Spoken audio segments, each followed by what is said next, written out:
Here we are in Bulgaria testing the X-S20. I've been testing it back home too, of course. Out here I've only got the 8mm 3.5, but don't worry, you'll see samples from other lenses too. Yeah, there is a vlog mode which I was going to use for this quick clip, but that basically just gives you some easy accessibility options, and I much prefer shooting video like this now. I am handheld or hand holding with an ND filter on. It's a little bit awkward. The ND filter, with the nature of this focal length, gives a bit of vignetting. I don't know if we can see that, and I should have wore a darker t-shirt because it is rather bright out. But yeah, I mean, it's wobbly, but it's absolutely fine if you want to use it for vlogging, but I'm not really that kind of person for vlogging. By the magic of editing, we're going to jump into the studio and then get the random samples on the go, have a little waffle. Is this the best travel camera for me now? Is it the best, did they even call it mid-tier, mid-price APS-C now? Is it even mid-price? What is mid-price now? Anyway, is it any cop? Let's find out. Let's crack on. Well, there it is. Doesn't feel that much different to the previous model, but there are some very noticeable changes. Without trying to just read off or reel off a whole load of specs, there is a lot going on here. We do have nice feeling dials. Everything feels good. We've got this ISO and Q button here and record button close. Those can be changed, used as function buttons, which I have done because I don't really like little record buttons, and I can just use the shutter. ISO, I'm not flicking around too much with this camera. Quick menu, I do kind of like, might keep that one because I can also change the AEL if I like, and the AF on, but I'm going to leave the AF on. Top dial has this vlog mode, could be interesting. That lets you use the product photography mode, which I'm quite interested in. Background defocus, not so interested in. Of course, I usually shoot my movies in movie mode, and my stills between manual and aperture priority, shutter speed depending. Yeah, I mean, that feels okay. These C modes are very handy too, I must be honest. Even though it's not the coolest design, it is very practical, and this grip is rather decent for such a small body. Now, this thing only weighs 491 grams. On this side, we've got a little port there for headphones. On this side, HDMI, USB-C with power delivery.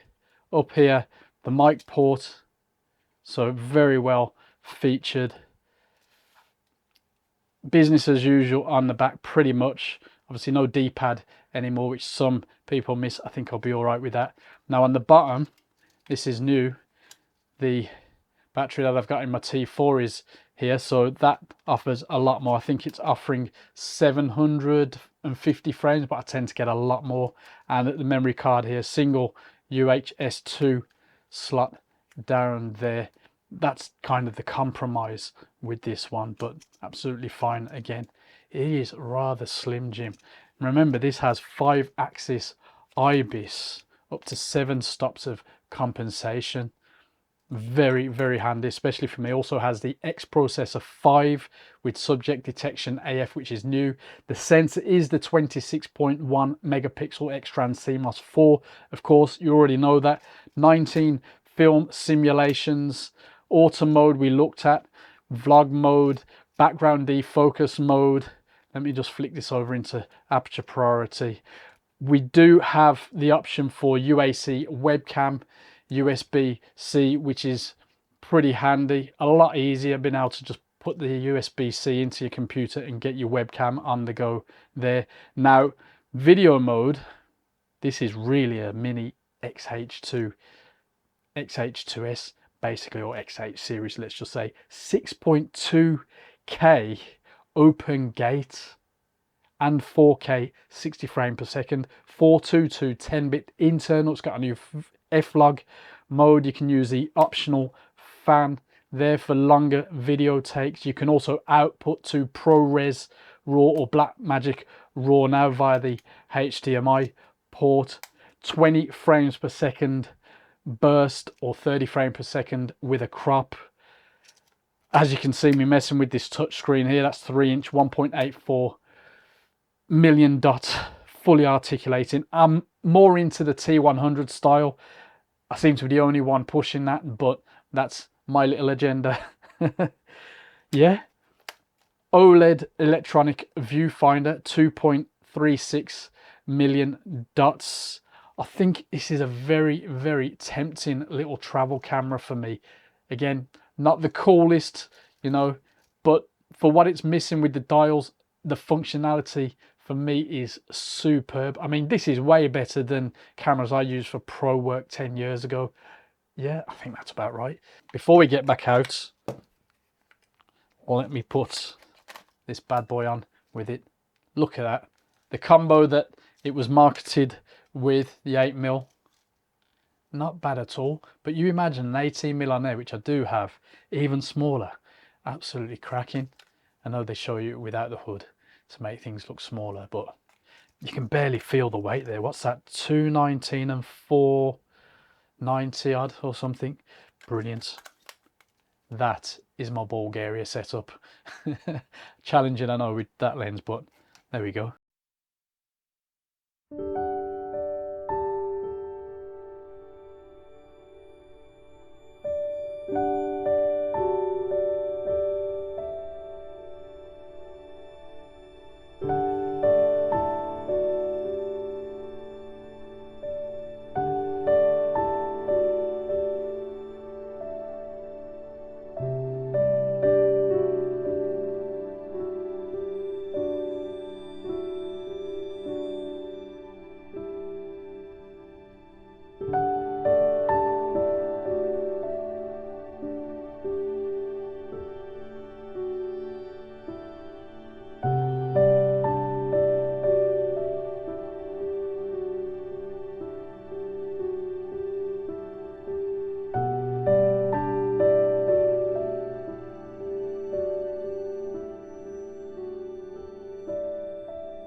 While it doesn't have the cool factor, let's say, of other Fujifilm bodies, honestly, it gets the job done and is fairly discreet too, which for me is an absolute plus. Now, I've been using the camera for quite a while. It is a bit awkward, but you know, I've had it out on holiday, I've had it here all over the place, and it just fits like a familiar, comfortable glove. Do you know what I mean? That grip is really nice.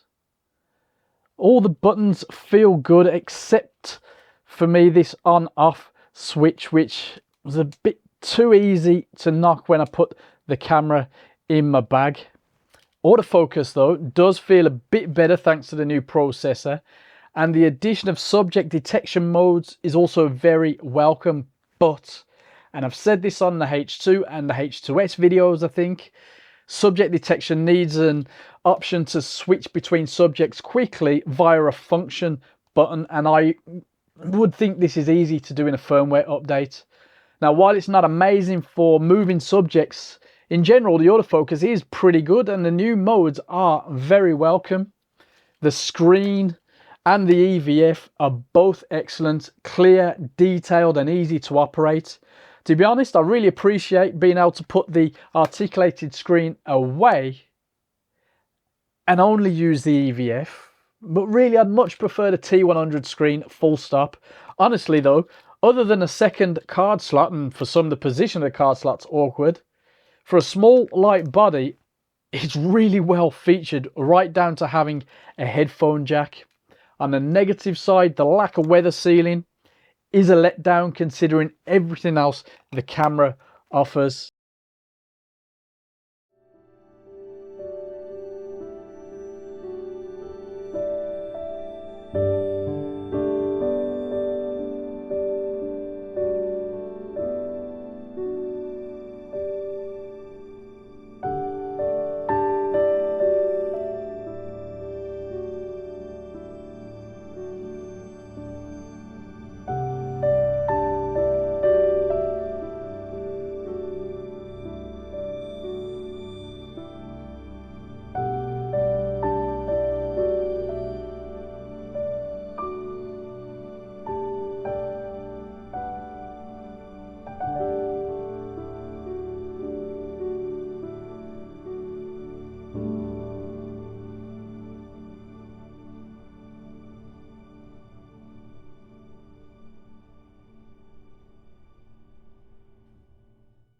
The X-Trans CMOS 4 APS-C sensor is the same as the previous version, the same as the T4 recording, my T3 over there, the Pro 3, which I wish I owned, the T30, which I also wish I owned, and the little E4, which has been tempting me lately, I think. It's on that one, in it. I should have looked that up.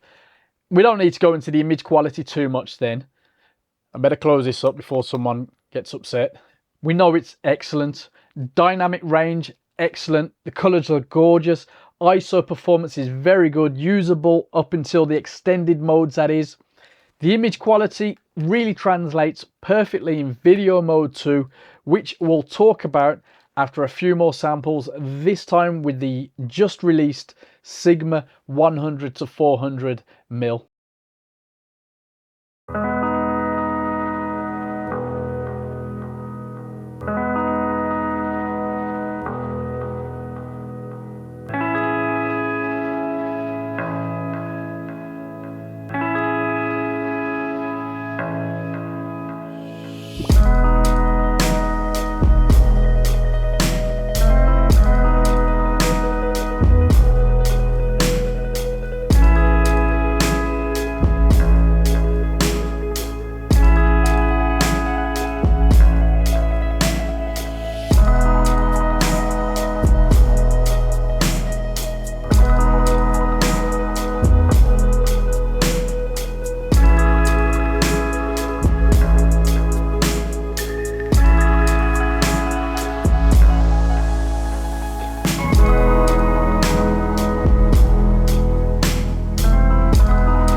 It really is the video upgrades that make this a viable update from the S10 for some. Otherwise, you'd just stick with that one.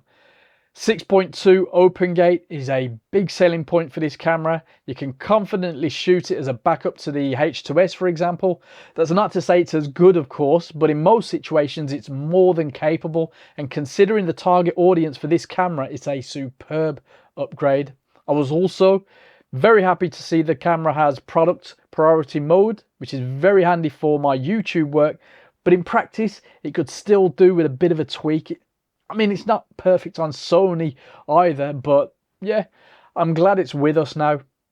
Vlog mode is an okay addition, but it's really just about convenience, bringing certain options to the touchscreen. But the webcam mode over USB-C is very handy, although I'm trying to avoid zoom as much as possible these days. It's still a very handy feature to have. HDMI ports are always a bit of a weakness with these ones anyway, unless it's full HDMI. But yeah, anyway, you can also attach the fan for extended shooting, but even in the 30-degree weather that I experienced on holiday, it didn't trouble me as I wasn't recording for long enough to be affected. But it is nice to have the option though. Before we sum up, some snaps from the also brand new Viltrox 27mm f1.2.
The hype was that this is the best mid-range camera, and it's easy to see why. The S10 was pretty much at the magic sub 1,000 price point, but alas, typically the price took a bump up, as is the way these days with everything. So at $12.49, is it worth it? Of course, you've got very good build and handling, excellent image quality, brilliant video capabilities, and potential for a bit more with some firmware tweaks. It is a very tempting backup camera or travel option. Now, while I'm one of those that still dream of an XT40, 50, a dream that's definitely becoming less and less likely, this is probably my favorite travel camera at the moment. Now, if you don't need the video upgrades, the S10 is a very nice compromise. Now, for the next model, I'd hope for weather sealing, just dream that it would get the T100 screen, and I'd expect better product and subject mode integration. I'm not sure what else I care for. I don't need the pop-up flash. In fact, I don't even think I popped it up. There we go. I didn't miss it or anything else really in my time with this camera. But let us know what you would like to see. Maybe any problems you've had with it, or just what you like about it. Let us know in the comments and I'll see you there.